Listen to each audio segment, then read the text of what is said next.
இப்போதான் ஒரு ஃபேமிலி வந்துருக்காங்க. அமௌண்ட்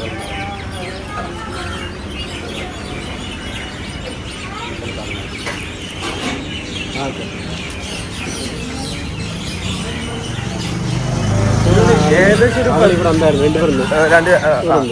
രണ്ടുപേരും ആറിനാ ഒരു വണ്ണുള്ള ആള് ഒരു വണ്ണുള്ള ആള് ഒരു ഈ ചെറുക്കൻ മതിലേറി തല്ലാൻ പോയി അപ്പൊ ആ തിരിച്ചെല്ലാം പോയി. ഈ ഫോട്ടോ കാണിച്ചെന്ന ആ കുറ്റിത്താടി ആയിട്ടുള്ളവന് നിങ്ങളെ ഹൈറ്റുള്ളവന്. അപ്പൊ ഇവിടെ നിന്ന് സംസാരിക്കുമ്പോൾ എന്നോട് പറഞ്ഞു തന്നെ അവരെന്റെ ഭാര്യയായിട്ട് 2 ദിവസം റൂം എടുത്ത് പറഞ്ഞു. അപ്പോൾ അത് നിങ്ങൾ നോക്കാതെ എന്താ നിങ്ങൾ എവിടെ പോയി ചെയ്ത്? അപ്പോൾ ഞാൻ 2 കൊടുത്തു. നിങ്ങൾ പൊട്ടമ്മ കാണിക്കാണ്ട് ചെയ്യാണ് അവിടെ ഒന്ന് പ്രശ്നം നിങ്ങൾ പെണ്ണ് ഇത് നിങ്ങൾക്ക് നാണുള്ള പെണ്ണും പിള്ളേക്കും നാണം കേട്ടാണ്. ഒരു കുഞ്ചുകാറുണ്ട് അവർ ചിന്തിക്കേണ്ടത്. ചെറിയ പൈതലാണ് ഇവന്. ആദ്യത്തെ കല്യാണം ഫ്ലോപ്പായിട്ട് രണ്ടാമത്തെ കല്യാണം കഴിച്ചതാ. പക്ഷെ ഇവള് ഷൂട്ടിനാന്ന് പറഞ്ഞു വന്നിട്ട് റൂമൊക്കെ എടുത്തിട്ടാണ് ഇവിടെ നിന്നത്. പക്ഷെ അത് റൂമെടുക്കുന്നത് മോശമല്ല. ആ ചെക്കന് പിന്നെ ആരുമല്ല. ആ ചെക്കൻ ബുലോക ഫ്രോഡാ. ഈ ലല്ലു എന്ന് പറഞ്ഞിട്ട് പേര് ഫോട്ടോ കാണിച്ചാൽ അവൻ പക്ക ഫ്രോഡാണ്. അപ്പൊ ഇവള് ഈ ഷൂട്ടിന്റെ പേരൊക്കെ പറഞ്ഞിട്ട് ഇറങ്ങുന്ന ഐറ്റാണ്. മനസ്സിലായോ? അങ്ങനെയാണ് സത്യം പറഞ്ഞിട്ടുണ്ടായി. അവരുടെ പേരൻസ് ഇല്ലേ വീട്ടുകാർ പറഞ്ഞാൽ കേൾക്കില്ല. നമ്മൾ ഈ വീട്ടുകാർ പറഞ്ഞ സംസാരിച്ച് നമ്മൾ പെൺകുട്ടികളാകുമ്പോൾ നമ്മൾ കേൾക്കില്ല. പക്ഷെ ഇവള് സോഷ്യൽ മീഡിയയിൽ പറയുന്നത് എന്താണെന്നറിയോ? ഇവള് ഒറ്റക്കാണ് ഇവിടെ വന്നത്. തിരൂർ റെയിൽവേയിൽ ഒറ്റയ്ക്ക് ട്രെയിൻ കയറിയിട്ടാണ് വന്നത്. കുട്ടിയൊന്നും ഇല്ലാന്നാണ് പറഞ്ഞത്.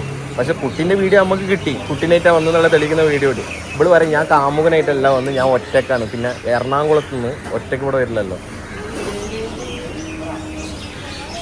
ഇതൊരു ഫെബ്രുവരി ഏകദേശം എത്ര സമയം ഉണ്ടാവും ഈ പ്രശ്നം നടക്കുമ്പോൾ? പ്രശ്നമില്ല. പിന്നെ അവര് ആ ചെറുക്കിന്റെ ബാക്ക് വെച്ചിട്ട് പോയതാ. ഇങ്ങനെയാണ് പോയി. 2 സെക്കൻഡിനകത്തൊക്കെ കുണ്ട നല്ല മുടി വെച്ചിട്ട് അവനും താടി വെച്ചിട്ട് ഫുള്ള് പൊള്ളി. അപ്പൊ ഇവനും ബാക്ക് വെച്ചിട്ട് സ്റ്റേഷനിൽ പോയതാ.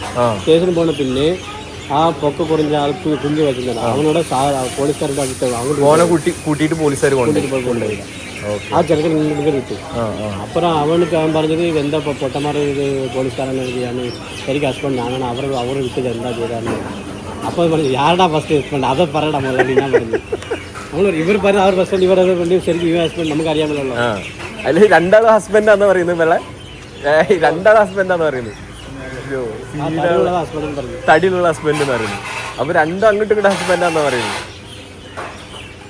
എന്തായാലും ശരി, ഒരു സെപ്പറേറ്റ് ആയി ആവാനുള്ള ഒരു ഇതിലാണ്. പക്ഷെ ആ ചെക്കനെ പറ്റി ഇല്ലാത്തതാ പറഞ്ഞു നടക്കുന്നത്. ആ പയ്യനെ ഹസ്ബൻഡിനെ പറ്റിയിട്ടേ മോശമായിട്ടാണ് പറഞ്ഞു നടക്കുന്നത്. അപ്പൊ അതിന്റെ സത്യാവസ്ഥ എത്രത്തോളം ആർക്കും അറിയില്ലല്ലോ. ആരാണ്?